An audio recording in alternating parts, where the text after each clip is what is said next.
What a long expected and indeed very long awaited moment for every fan of this game. The Gambler's Chest is finally finished and will be in our hands this year. Now let me get something out of the way before we go into this update, because there is a huge part of the community that is very skeptical about timelines considering this project, and rightly so. But I'm glad to say we have entered a stage of production where we can't have any more delays caused by Kingdom Dev's Adam's creative vision. I'm of course just talking about the Gambler's Chest here, and there can't be said anything certain about anything else promised during this Kickstarter. But in front of us we have a finished and final production sample of the chest. It is in full production and it can't be delayed by our favorite creator's vision anymore. Now, I'm not saying this because I want to sound salty towards Adam and his team. I admire the man's vision and I'm thankful he brought us this amazing game. But my thoughts on timelines and actually receiving a product have greatly improved now that the production is in the hands of a production company. So let's just all be happy that the Gambler's Chest is in production, and I think I'm not the only one really looking forward to this game, and I can't wait to have it in my hands. Now, there isn't any mention of fulfillment in the update. Actually, the update doesn't tell us anything, it's just a bunch of pictures, but Adam dropped by in the comment section and gave us a rough estimate of production being complete mid-July. Adding time of shipping and logistics, the chest should be on our doorsteps around September. With the update we of course got some new store releases and we'll have a short look what might be interesting. But I won't go into every release like the re-releases we have seen before, and I won't talk about releases without game content. I personally did not buy anything on release because we have seen a very pleasant development over the past sales. Nothing is sold out immediately. In the past you would have to be very fast to get every model you really liked, because they were just sold out so fast. But with these regular store releases there is no problem in skipping every second or so sale to order multiple items once in a time and don't waste as much money on shipping fees. I'm very glad that the community has shifted to a more sensible and reasonable buying habit, and at least for me it saves a lot of money. So for the next sale, just relax, take a deep breath and consider if it might be reasonable to wait another month for the next sale and then order multiple items at once. The first release I want to talk about is Slowlowen, a terrible name for me to speak out, and sadly this release includes a painter scale model again. As I said before, I wish those would be released separately because they are of no use for actual gameplay and just ramp up the price from $30 to $60. But nonetheless, it's a very interesting release because we see some things that we haven't seen before.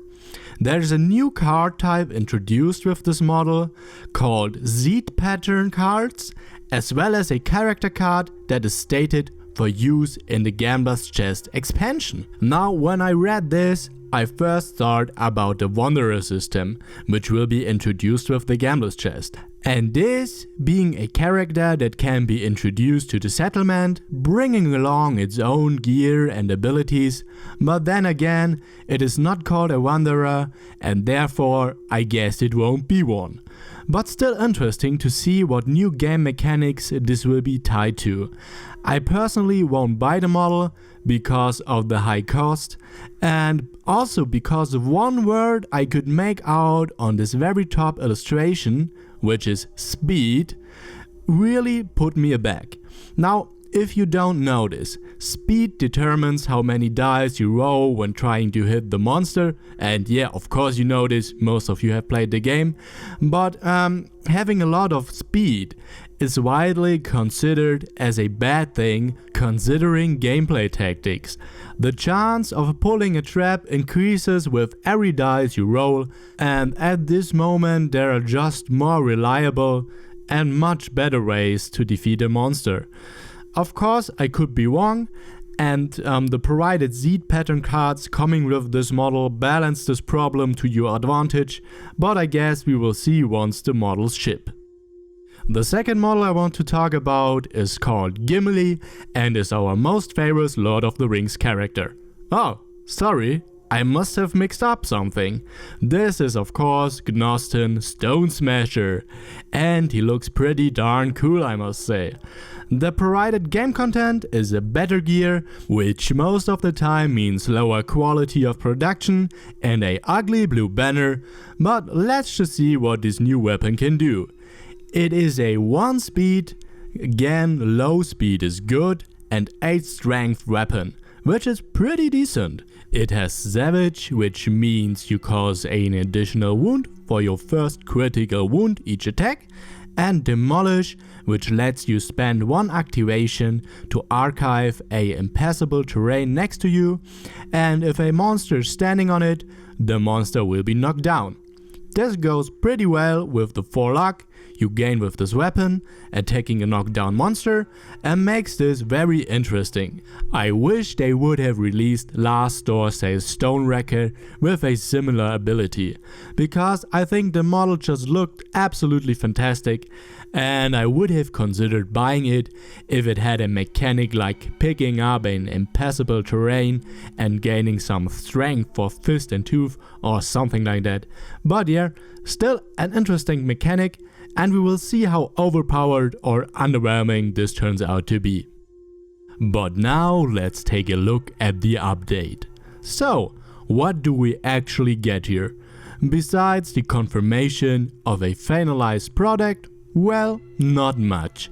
But there are some pictures of the gambler's chest, and I think it looks really awesome. Bigger than expected, and will be a behemoth of a game box.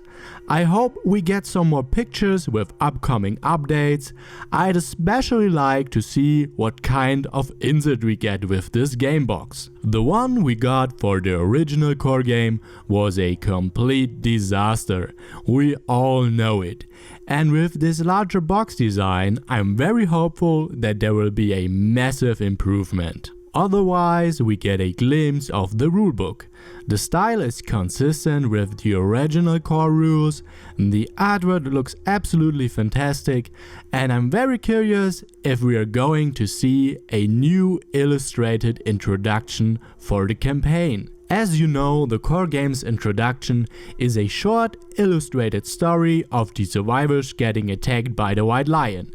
If we are lucky, we get something similar for this one, with the Crimson Crocodile instead, that will be the new campaign's introduction monster. At last, we get to see another glimpse of a philosophy book. I have talked about this new philosophy system before. If you want to hear a detailed explanation of what's going on here and what this is all about, you should check out my New Year's update video. But here we actually didn't get a censored version and can actually read what this special philosophy is about. Not to go into full detail on what is written here, I always say stories best unfold during gameplay, but in short, while the whole settlement is asleep, the survivor has an insomniac experience with a mysterious figure at the center of the settlement. Of course, you will have to roll a d10, and the result of your roll works around gaining or losing permanent luck. I think this is a very interesting thing, and I'm really looking forward to see what all these different philosophy bugs do to my survivor. For now, we will just have to wait until the gambler's chest is at our doorstep, and till then, my friends, I wish you a very nice day, and I hope to see you soon again.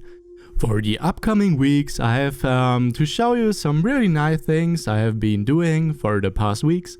And yeah, I've printed some cards, I have made some tokens, and I'm really looking forward to show them to you.